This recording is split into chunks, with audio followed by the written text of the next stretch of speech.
Hi, I'm Kendi. And I'm Chris, and we work for Armstrong Garden Center.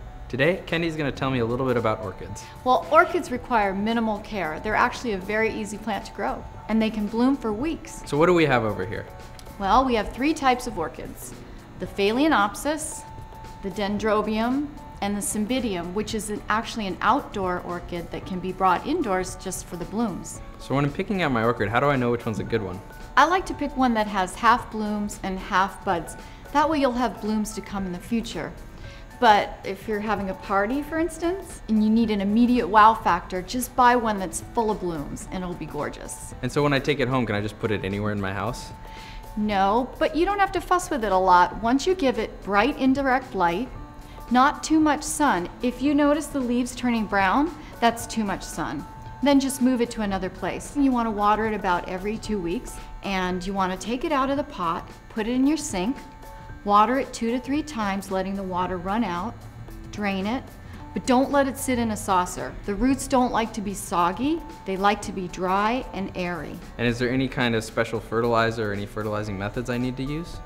Well, you can fertilize it every time you water, but water it first, then give it the fertilizer the next day. That way the roots will absorb the fertilizer better.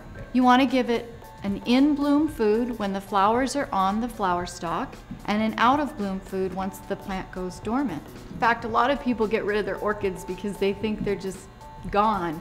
But what you want to do is cut the spike of the dead flowers about a ½ inch above the green leaves. Then give it the same treatment you did before. Water it every couple of weeks. Fertilize it every time you water with an out-of-bloom fertilizer food, and give it that bright indirect light it loves, and you'll have blooms the following year. Orchids like to be generally very crowded in their pot, but you do need to repot it if the bark has become disintegrated. What about after the bloom's done? That's a great time to repot the orchid. Okay, well let's repot one. Great. So we'll use this orchid. Now I've chosen this EB Stone orchid bark. It's a medium-sized bark, so it won't fall out of the holes of the orchid pot. Go ahead and fill some in the bottom. Perfect. See, these holes are going to give the roots what they want. Lots of breathing room, lots of air to circulate. Then if you could help me, we just gently lift the orchid out of the pot and pull away this moss or the old bark. See how they like to be packed in there together?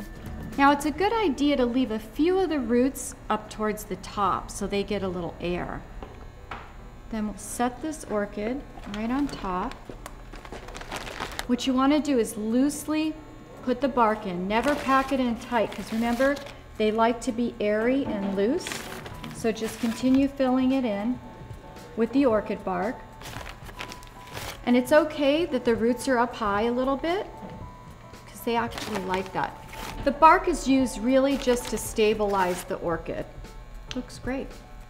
All you have to do is water it about 2 or 3 times, let the water run through, and you're all set. If you have any other questions, please visit your local Armstrong Garden Center, and I'll see you soon. Here's a recap from today's how-to video.